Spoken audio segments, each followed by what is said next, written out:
आंबेगाव सुद्रुक मतदारसंघातील जिल्हा परिषदच्या आणि पंचायत समितीच्या निवडणुकीच्या नंतर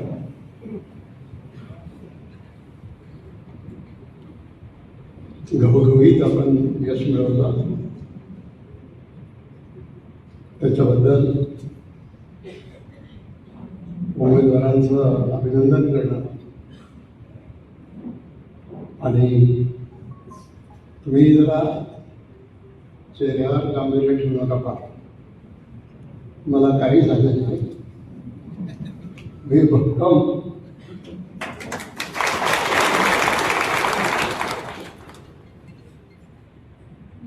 फक्त अजित दादांची जात त्याच्यामुळं मला भावना आवडत नाही, पण ठीक आहे, हळूहळू व्यवस्थित होईल. तर तुमचं सगळ्या विजयी उमेदवारांचं अभिनंदन. आपल्या 2 जागा जिल्हा परिषदच्या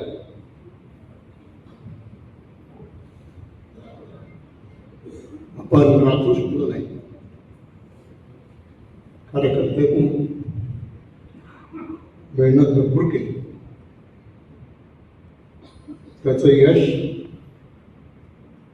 तुम्हाला मिळालं. पहिलं तुमच्या सगळ्या कार्यकर्त्यांचं अभिनंदन. आणि 2 मतदारसंघामध्ये आपण आपल्या जागा राखू शकलो नाही, त्याची सगळी माहिती मी घेतली. त्याच्यानंतर आजचा जो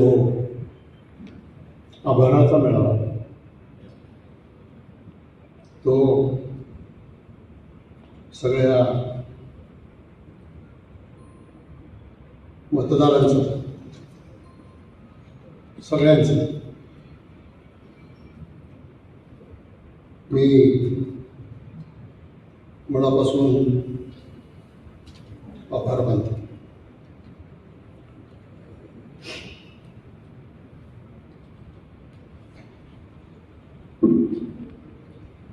आपली गोडेगावची जागा ऐन वेळेला ठरवून सुद्धा 300 मतांनी फक्त आपण हरलो जिल्हा परिषद. तुलसीताई, सचिन, कळम गटातले, राजनी गटातले सगळ्या कार्यकर्त्यांनी मेहनत केली, परंतु आपल्याला काही त्याच्यामध्ये यश आलं. पंचायत समितीचं पाहिलं तर 10 पैकी 8 जागा आपण तुम्ही काय करता निवडून आलं. तुमचं सगळ्यांचं, मतदारांचं, कार्यकर्त्यांचं, सगळ्यांचं एक मनापासून अभिनंदन करतो.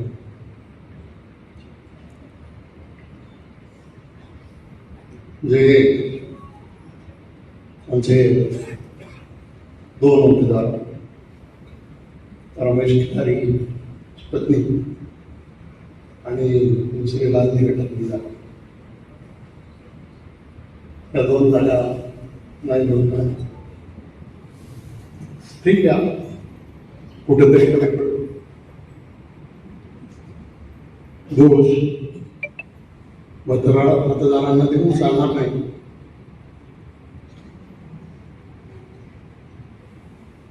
आपणच कुठेतरी कमी पडतो, याची नोंद सगळ्या कार्यकर्त्यांनी घ्या आणि भविष्य काळात जो तालुका पातळीवर काम करतो, जो जिल्हा पातळीवर काम करतो, त्यांनी आपला विभाग, आपलं गाव हे जास्तीत जास्त सुरक्षित कसं करता येईल हे तुम्ही पाहिलं पाहिजे. आज मी सगळ्या निवडून आलेल्या सदस्यांना सांगतो की तुम्ही गावागावात जा, लोकांना भेटा, त्यांचे प्रश्न समजून घ्या, त्यांच्या अडचणी समजून घ्या, परंतु तसं करायचं काम आपण या ठिकाणी करा. आज मी राजकीय काहीच बोलणार नाही. खरं पाहिलं तर माझा हा जर जानेवारीतला कार्यक्रम जर पाहिला तर मी बहुसंख्य दिवस तालुक्यात तब्येत डिसेंबर पासूनच कुरकुर करत होती.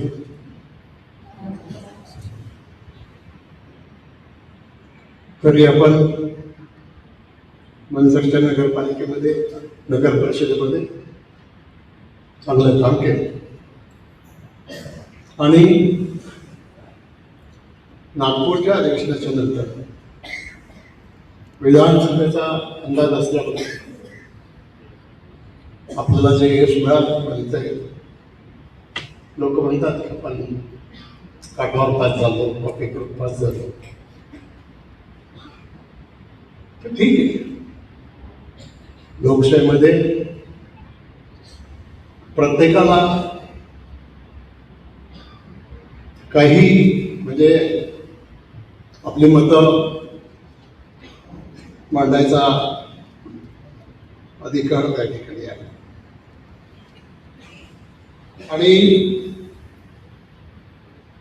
तेव्हापासून गावोगावच्या कार्यकर्त्यांशी बोलून उमेदवारांची निश्चिती केली. प्रफुल्ला नेहमीचे 2 सहकारी इंदूर पाबळा गटामध्ये आपण फायनल केले होते. टाकळी यांनी गटामध्ये राजेंद्र गावडे यांनी दुसरे 2 सहकारी आपण त्या ठिकाणी फायनल केले होते. आणि रांजणगाव गटामध्ये मानसिंग पाचोलकरांचा सारखा आपला एक कार्यकर्ता, म्हणजे राज्यातले निम्म्याधिक मंत्री, जिल्ह्यातले निम्म्याधिक त्यांचं तळ फक्त रांजणगाव.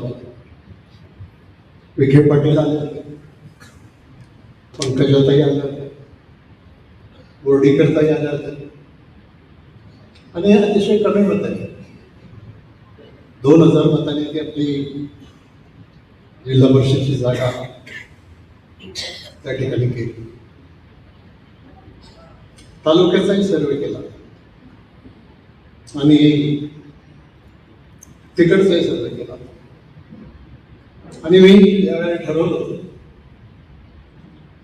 की साधारणतः सर्वेमधून जे मत पुढे गेले त्याप्रमाणे उमेदवार द्यायचा जास्तीत जास्त प्रयत्न आपण त्या ठिकाणी करू आणि तसा प्रयत्न केला. तशी एक भावना अशी होती आपण पराभूत मनोवृत्तीनंच लढत होतो. विधानसभेचा पराभव किंवा 1500 मताचं मतदान. पण आपल्याला प्रयत्न करायचा होता.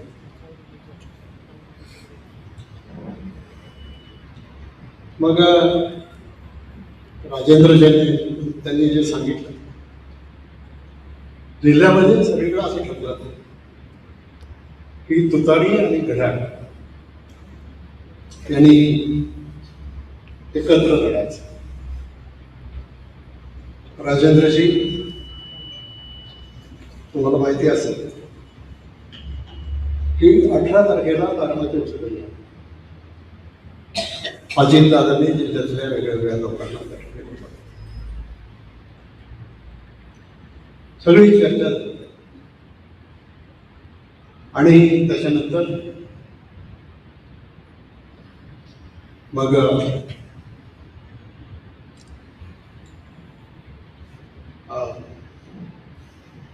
एक मीटिंग झाली आता. त्या मीटिंगला मी, अजितदादा, हर्षवर्धन पाटील, दत्त मामा, खासदार बोलले, असे काही लोक होते. आणि त्यांनी सांगितलं की आपल्याला टाकळी आजीमध्ये हा निर्णय बदलायचा. मला माहीत नाही रामशेठ, तुम्ही तुतारीच्या परीक्षेवर बोलता, राष्ट्रवादीच्या परीक्षेवर, पण हे सगळं करत असताना मग कधी कधी नेत्यांचं ऐकावं लागतं. आणि पुन्हा मी मतदारसंघात आलो. सगळे नॉमिनेशन सुरू झाले. माझे कुरबुर मला, आणि तुम्हाला मी सांगतो, मला काही कॅन्सर विसरलं नाही. प्रचार असा मी भाषी म्हणजे आता काहीतरी फार गंभीर काहीतरी झाले आणि ते उठणार. पण उमेदवारी ठरवतात. प्रत्येक जिल्हा परिषद मतदारसंघाची जबाबदारी ही वेगळ्या वेगळ्या कार्यकर्त्यांना दिली. 27 तारखेला उमेदवारी मागे घ्यायचा दिवस आणि मला थोडासा त्रास जास्त व्हायला लागला. पण मी पुण्याला गेलो. जहांगीर हॉस्पिटलमध्ये सोनोग्राफी केली. मी काय असं कसं लपवायचं मला काही कारण नाही, कारण मला त्याचं काही भांडवल करायचं. आणि 28 तारखेला सकाळी बातमी आली की अजितदादांच्या विमानाला अपघात.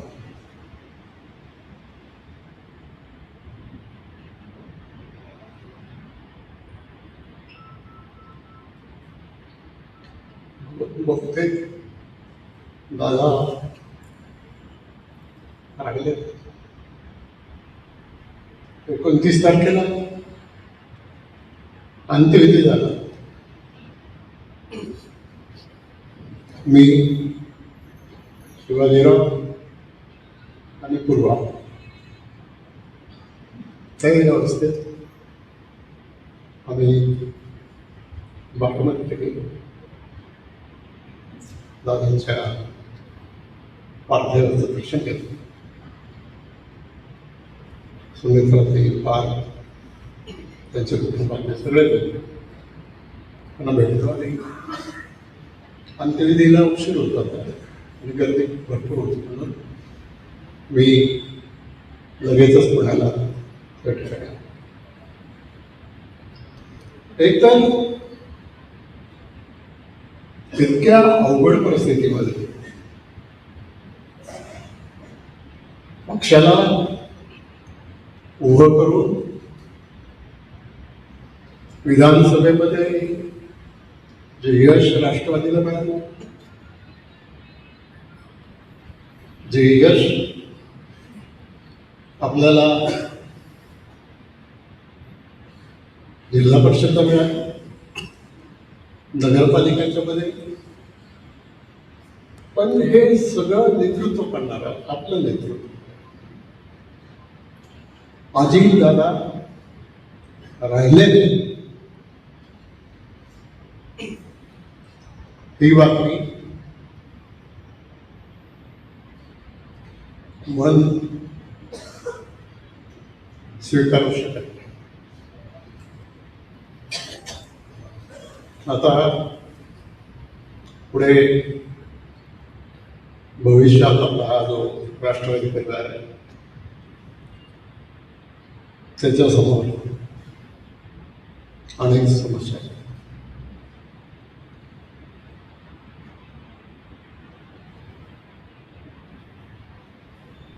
सुनेत्राताईंना विनंती केली, त्याही मीटिंगला मी दिल्लीला गेलो आणि मग या मीटिंगमध्ये सुनेत्राताईंची उमेदवारी उपमुख्यमंत्री पदाची निश्चित करताना पक्षाची जी मीटिंग झाली त्या मीटिंगमध्ये छगनराव भुजबळ यांनी प्रस्ताव मांडला आणि पक्षातला ज्येष्ठ आमदार म्हणून मला त्या ठिकाणी अनुमोदन करायचं. मी वरिष्ठ नेत्यांना सांगितलं, ठीक आहे, मला शपथविधीला नाही येत आहे. आणि मग त्याच्यानंतर मला मुंबईत जायला लागेल.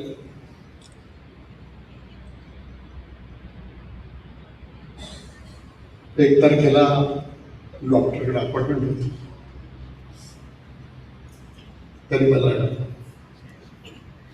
दाखवायला गेलो आणि ॲडमिट करून घेतलं.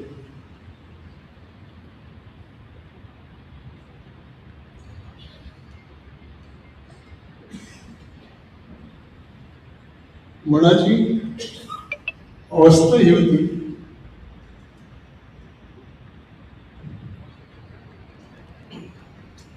की जे कार्यकर्ते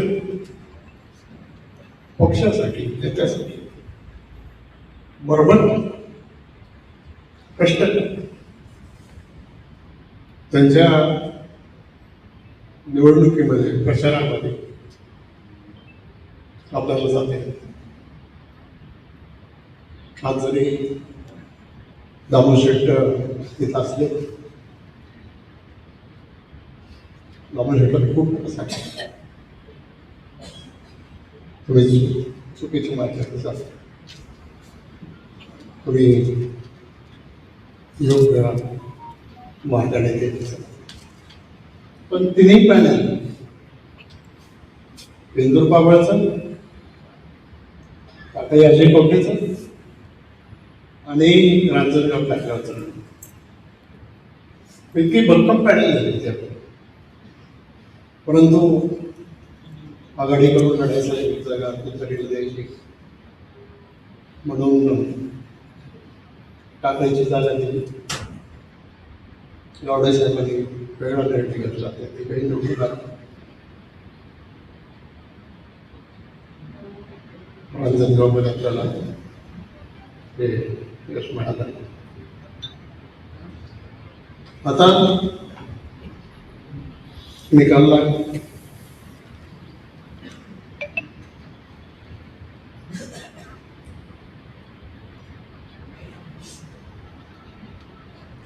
कार्यकर्ते लढत होते,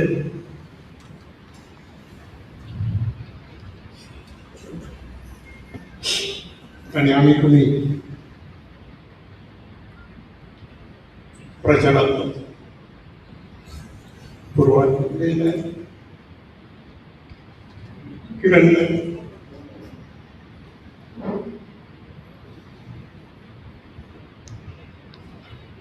अफवा काढली, मलाच तिकीट होतं, पण बंटी पाटलांनी सांगितलं की मला नाही तिकीट दिलं, सगळी भाजपत होते. ती उमेदवारी सर्वेच्या आधारे सगळ्या पक्षाच्या लोकांनी मिळून एकत्र ठरवली. कोणी सांगितलं ना कॅन्सर झाला आहे, कोणी सांगितलं आणखी काय झालं, अशा घटना पूर्ण घडल्या.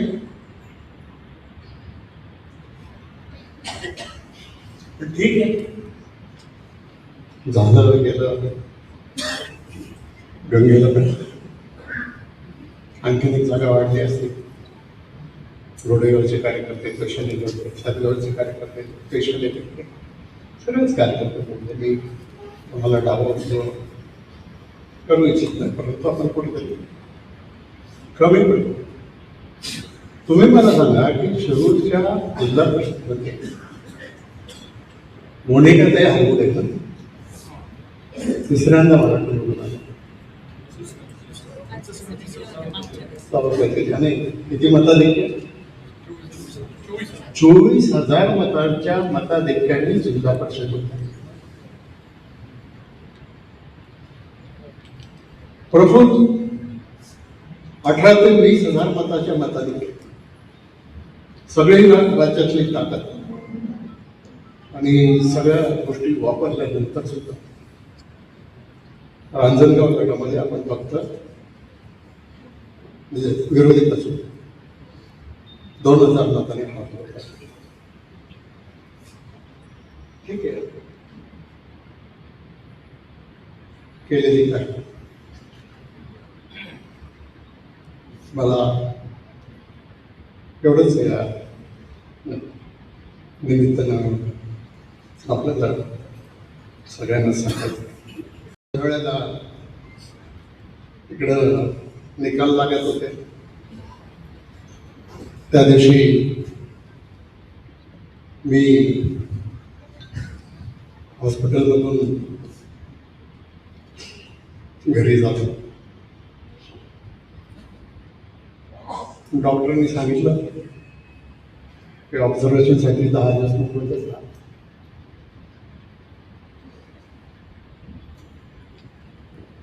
मला हा सोशल मीडिया असेल,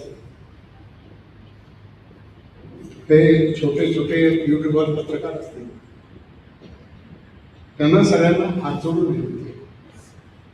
आणि माझ्याही पक्षाचे कार्यकर्ते, विरोधी पक्षाचे कार्यकर्ते, यांना सगळ्यांना विनंती आहे की या तुम्ही सगळे साक्षीदार गेल्या 35-40 वर्षाच्या राजकारणात आपण कधी कोणाची निंदा नालस्ती केली, कोणाला नावं ठेवली नाही.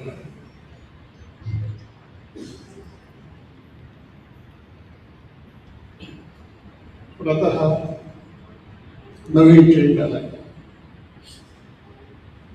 महत्वाकांक्षा सगळ्यांना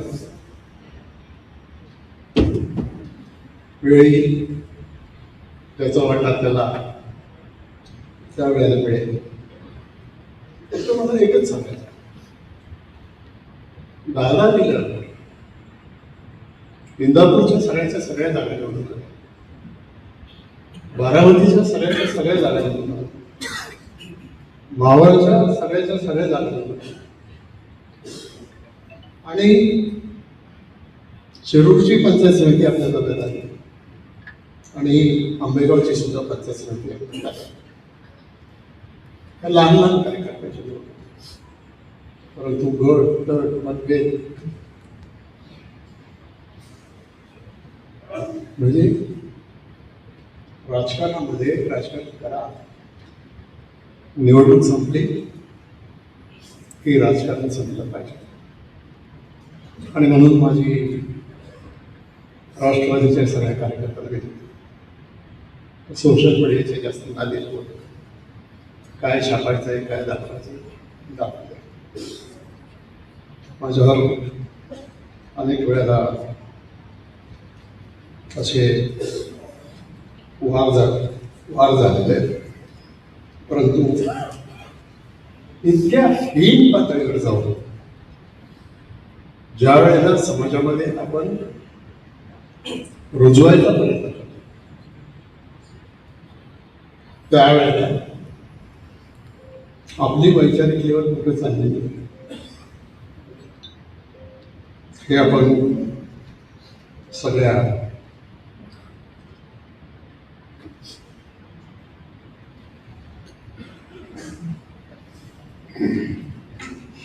आज मी इकडे येत असतानाच मला निरोप मिळाला की मंगळवारी राष्ट्रवादीच्या सगळ्या आमदारांची बैठक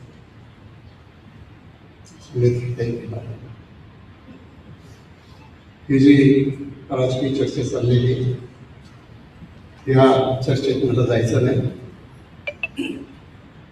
आणि त्याच्यामध्ये काही पडायचं नाही. आता आपल्या संस्था आपण तळपणासारख्या जपू आपल्या बँका असतील कारखाना असेल सगळ्या संस्था आज त्यांची बदनामी अनेक लोकांना त्याचा आनंद होतो. सगळ्यांनी हे सगळं बंद करा. दादांच्या झाल्यानंतर आपली सगळ्यांचीच खूप जबाबदारी वाढते आणि म्हणून माझी निवडून आलेल्या उमेदवारांना एक विनंती, कोणीही कुठल्याही पदाकरता लॉबिंग करू नका, हट्ट धरू नका, शिष्टमंडळ आणू नका. जो निर्णय पक्ष घेईल त्या निर्णयाच्या बरोबर जिल्हा परिषदमध्ये सुद्धा आणि पंचायत समितीमध्ये सुद्धा आपण सगळ्या कार्यकर्त्यांनी तयार राहायला पाहिजे. ठीक आहे, याच्यातही आपल्याला काही शिकायला मिळतं. शेवटी कधी काय होईल कधी काय होईल तर दादांच्या बाबतीत असा विचार तरी कोणी केला असेल. माझं काय माझा आदरणीय पवार साहेबांना हॉस्पिटलमधून डिस्चार्ज दिला तर घरी गेलो,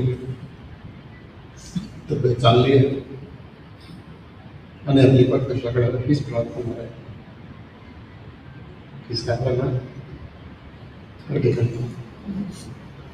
परमेश्वराला या महाराष्ट्रासाठी या देशासाठी सुरक्षित त्या ठिकाणी ठेवलं पाहिजे. आता बाकीच्या चर्चा हे वगैरे काही गोष्टी मी जात नाही. आपण केलेल्या कामगिरीबद्दल तुम्हाला सगळ्यांना धन्यवाद. मतदारांना सर्व नेत्यांना सगळ्यांना मनापासून धन्यवाद. आता उद्याच्या 23 तारखेपासून विधानसभेचं अधिवेशन सुरू होतं. 1 महिना अधिवेशन चालणार.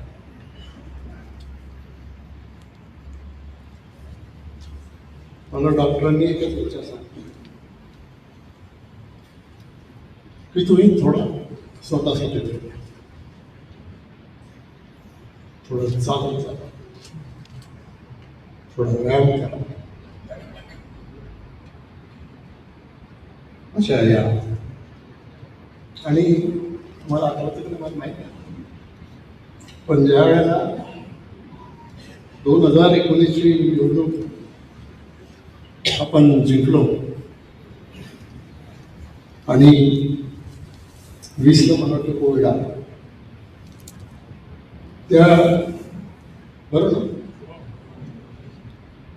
त्या कोविडमध्ये सुद्धा मला असंच इन्फेक्शन झालं होतं, वजन कमी झालं होतं, आजही वजन कमी झालं, पण नंतर टप्प्याटप्प्यानं आपण